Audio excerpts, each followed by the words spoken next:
13 जनवरी 2019 BSP Samajwadi RLD alliance declare हो गया था। जब इनको सपोर्ट कर दिया, मैंने कहा कि मैं प्राइम मिनिस्टर के खिलाफ लड़ूंगा। या तो बेंजन ने एक ट्वीट किया, ये बहुजन समाज के वोट काटेंगे। तो मैंने कहा चलो भाई इसको भी छोड़ो, एनआरसी का आंदोलन था, सारे मुस्लिम भाई परेशान, तो मैं आंदोलन में चला। बीजेपी मेरे खिलाफ नहीं कुछ कर पाई। बेंजन ने ट्वीट किया कि चंद्रशेखर चले जाते हैं चंदे के लिए, यूपी में तो प्रोटेस्ट करने दिल्ली में जाके कर रहे हैं। वो तो मुझसे लगातार लड़ रही, कोई नहीं सुनता है, तो हमें अब राजनीतिक दल बना लेना चाहिए। मायावती से मिले हो?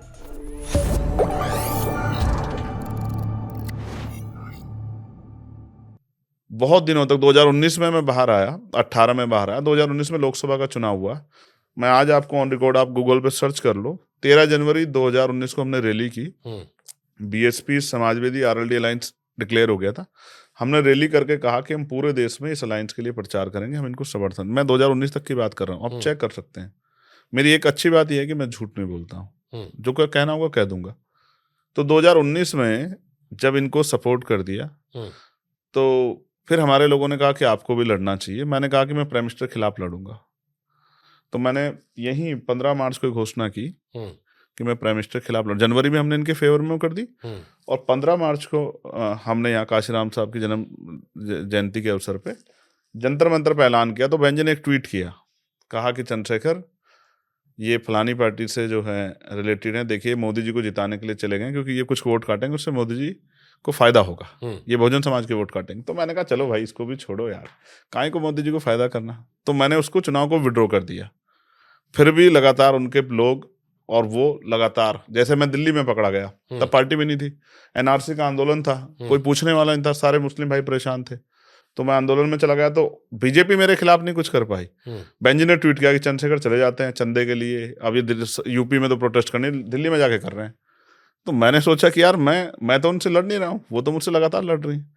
फिर हमारे लोगों ने तय किया, और ये बात चर्चा हुई 2-3 दिन, 4 दिन, 5 दिन की, बोस ये जो लोग लड़ रहे हैं आज जमीन पे, पाठशाला खोल रहे हैं, अन्याय होता है, जाके आंदोलन करते हैं, मुकदमे लगते हैं, कोई नहीं सुनता है, तो हमें अब राजनीतिक दल बना लेना चाहिए। मायावती से मिले हो?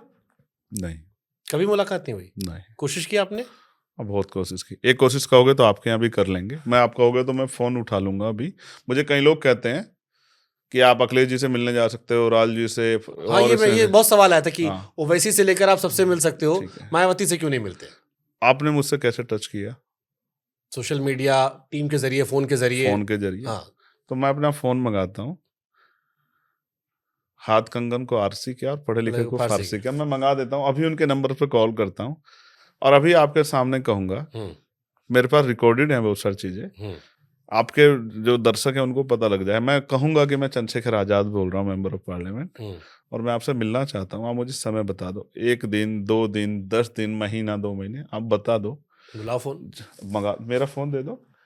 आप अपने ऑफिस से एक नंबर निकलवा दो, आपको कोई और नंबर मिला दिया होगा, आप ही निकाल दो, गूगल पे है उनके ऑफिस का नंबर, और मुझे फोन दे दो। मेरा कोई भी एक फोन दे दो, मैं भी आप अपने ही फोन से करूंगा, आपको ये भी ना रहे।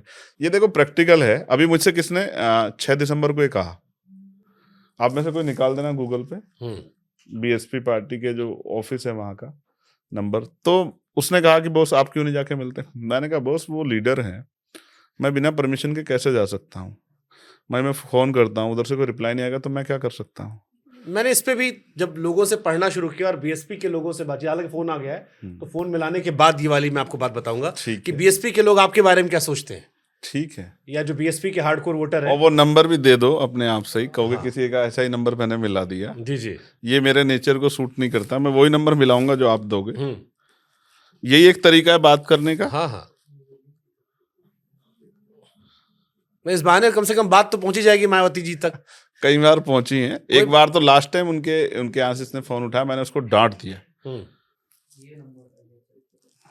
कि मुझे दे दो, ये आप इन्हीं की तरफ से हो ना।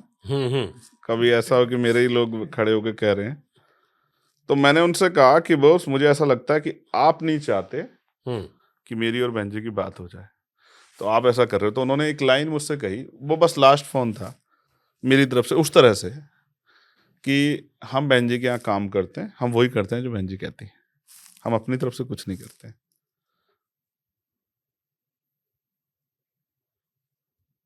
कोई नहीं, ये कोशिश हम भी ट्वीट के जरिए डालेंगे, मायावती जी को भी टैग मारेंगे।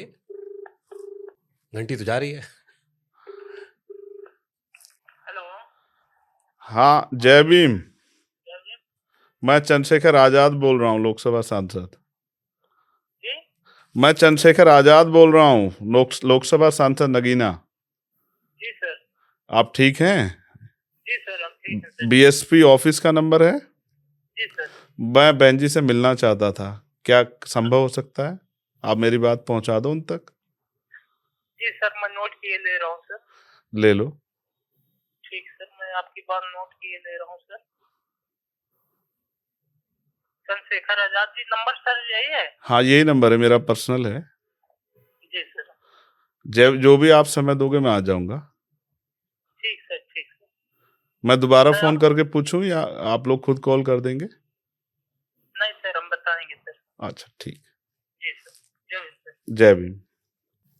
ठीक है, आपने कॉल किया, दुनिया ने देखा, सोशल मीडिया के जरिए बात पहुंच जाएगी। इससे बड़ा उदाहरण तो कुछ नहीं हो सकता है। नहीं, अब इसमें एक दूसरा वर्जन बताता हूं मैं, जो बीएसपी लाओ। के लोगों से मैंने बात की आपके आने के पहले, क्योंकि थोड़ी बहुत रिसर्च हमने भी की। मैं चाहता हूं कि उनका आशीर्वाद मुझे एक बार मिले, और मेरी एज के साथ जो मेरा अनुभव है, मुझे वो काम करके दिखाने का मौका मिले। क्योंकि मैं जब उस जुल्म को देखता हूँ, मैं परभनी से लौटा हूँ कल रात, वहाँ सोमनाथ सूर्यवंशी नाम के लड़के को पुलिस ने पीट पीट के मार दिया। और वहाँ मैं जिन महिलाओं से मिला, आप नहीं देख पाओगे, उनकी बॉडी पे कोई फैट नहीं है महिला होने के बाद, जहाँ जूतों से पुलिस ने और मेल पुलिसकर्मियों ने नहीं पीटा। 14 साल की बच्चियों को, 1-1.5 साल की डिलीवरी वाली महिलाओं को इतना पीटा है। बहुत सारे लड़के मिले, हाथ टूटा हुआ है, पैर टूटा हुआ है, पैर की हड्डी तोड़ दी है। मैंने पूछा कि जेल जाके डर लगा क्या? तो बोलते कि नहीं, अब नहीं। मैंने कहा हिम्मत है? बोले दोबारा लड़ लोगे? बोले हाँ। आप समझो ना, इतना जुल्म तकलीफें देखता हूँ तो मैं सोचता हूँ, मैं अगर मैं अपने लिए काम कर रहा होता तो आप सोचो आज कि पार्टी क्यों बना था। कितना आसान था कि मैं किसी और पार्टी का मेंबर बन जाता और वहां से चुनाव लड़ने का मौका अब नहीं तो 10 साल चलो बाद एक मिल अच्छा जाता। सवाल पूछता हूँ, हाँ। आपको बहन जी का आशीर्वाद चाहिए या आकाश आनंद की कुर्सी?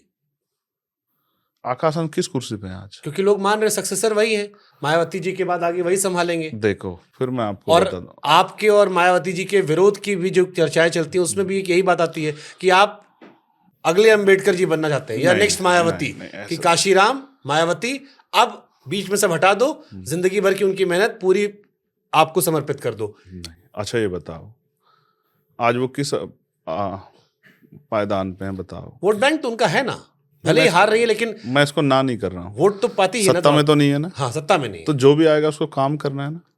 है। जब वो अपने 10-20 साल लगाएगा तभी तो कुछ आगे बनेगा। एक बात रही। बात दूसरी बात, फिर ये सोचो कि जैसा आपने कहा कि साहब मुझे कुर्सी चाहिए, तो आप बताओ, मैं अपने यहाँ कुर्सी पे बैठा ही तो हूँ। नहीं, ये आप कुर्सी देखो, अलग, उसका जनाधार अलग है, उसकी लेगेसी अलग है। हाँ, ये बात मैं आपके मुंह से सुनना चाह रहा, मैं भी तो इंतजार कर रहा था कि आप बोलो।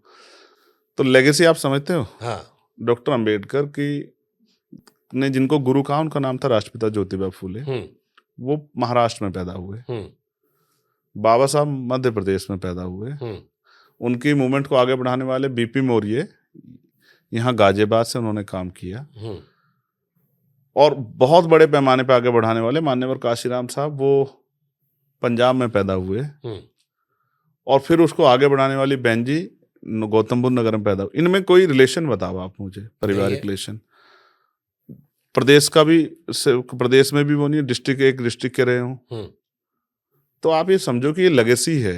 आप जबरदस्ती इस आंदोलन को जो बढ़ रहा था उसको रोकना चाहते हो, सिर्फ इसलिए कि आपके परिवार में आप किसी को कुर्सी सौंपना चाहते हो।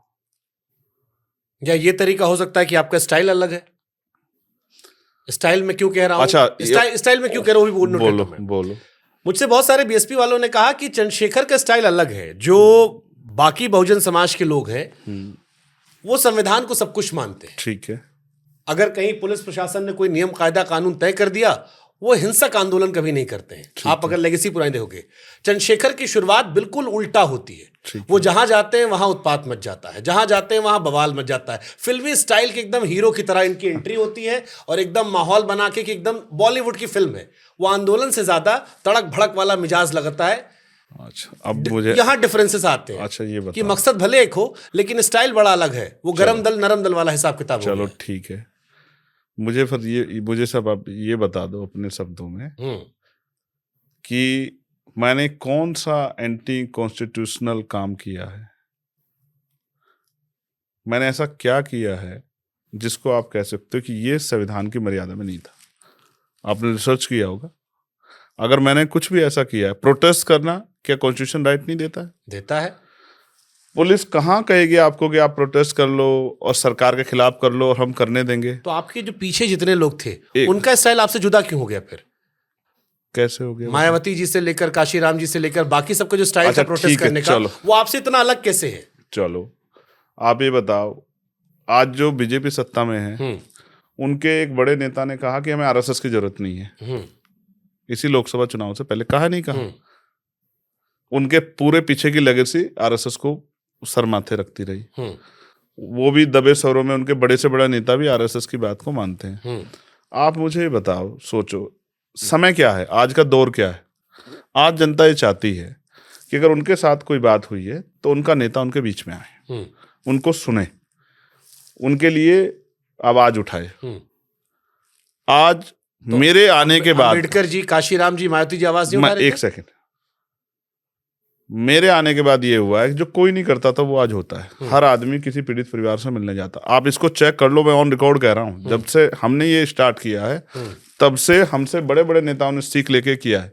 पहले तो घर से बैठ के मीडिया के जरिए कह देते, अब जाते हैं, अब मैं उसका उदाहरण बताता हूँ।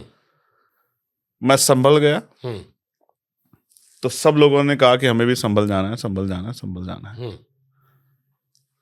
मैं हाथरस गया तो सब लोगों ने कहा हमें भी हाथरस जाना है, हाथरस जाना है, हाथरस जाना है। मैं जिस जगह जाता हूँ वहां फिर बाकी पार्टियों के लोग भी जाते हैं। और अब हमसे सीख लेके जिस पार्टी की बात, उन्होंने ट्रेंड बदला है। पिछले 10 साल का में उनके कोई दो आंदोलन आप बताइए, ऑन रिकॉर्ड कह रहा हूँ। और पिछले 1 साल में उनके 2 आंदोलन मैं आपको भी बता दूंगा। एक अभी किया उन्होंने, और एक दिन कुछ दिन पहले जब वर्गीकरण का वो आया था ऑर्डर, तब उन्होंने किया। वो तो कभी नहीं करते थे। तो आप क्यों ट्रैक बदल के चंद्रशेखर के पीछे आके खड़े हो रहे हैं? आप तो कभी आंदोलन नहीं करते थे, आपके लोग सड़कों पर निकलते थे। अब क्यों किया पिछले 2 साल में? क्योंकि जिस फॉर्मूले से हम काम कर रहे हैं उस फॉर्मूले से लोगों के अंदर विश्वास बढ़ रहा है, और हम वो काम कर रहे हैं जिससे लोगों का विश्वास बढ़ रहा है। लोकतंत्र में जब लोगों का विश्वास बढ़ेगा, लोग आपसे उम्मीद करेंगे, तभी तो आप ताकतवर होंगे। देखिए, आपने अपने शब्दों में बता दिया कि मायावती जी आप में क्या अंतर और क्यों आपको साथ नहीं ले रही है। आपने अब बात कही एक सवाल में कि बाबा साहब और काशीराम जी, देखो आपको नहीं पता क्या? आपको नहीं पता, आपने रिसर्च आप मुझ पे किया। काशीराम साहब जेल गए, काशीराम साहब जेल गए। उन्होंने आंदोलन किए, उन्होंने मंडल कमीशन के लिए यहाँ बोट क्लब पे 40 दिन से ज्यादा धरना किया था। मैं तो उनसे सीख ले रहा हूँ। उन्होंने शराब भट्टी बंद कराने के लिए उन्होंने आंदोलन किया, जेल में रहे। मैं तो उनसे सीख ले रहा हूँ। उनके नेता अगर भूल गए तो मैं क्या करूँ? कि उन्होंने तो कहा कि सत्ता संघर्ष से मिलती है, और संघर्ष घर में बैठ के थोड़ा सड़कों पे होता है। तो मैं तो उनसे सीख ले कर रहा हूँ। मेरे नए साल का पहला दिन कहाँ शुरू हुआ? भीमा कोरेगांव में, परिवार के साथ नहीं, समाज के साथ 10 लाख लोगों की भीड़ में नमन करते हुए अपने इतिहास को। 2 तारीख कहाँ शुरू हुई? परभनी में, जहाँ सोमनाथ के परिवार को मार दिया और विवेक वोकाडे जी जो हैं वो इस पीड़ा से शहीद हो गए। तीसरे दिन की शुरुआत कहाँ हुई? अब मैं शाम के समय आपके पास बैठा हूँ, लेकिन मैं गया बागपत के परिवार से मिलने के लिए, जहाँ एक परिवार पे हमला हुआ, जहाँ महिलाओं को चोट लगी, जो मेरा इंतजार देख रही थी, और जहाँ एक लड़के ने पार्लियामेंट के सामने सुसाइड कर लिया क्योंकि उसको न्याय नहीं मिल रहा था।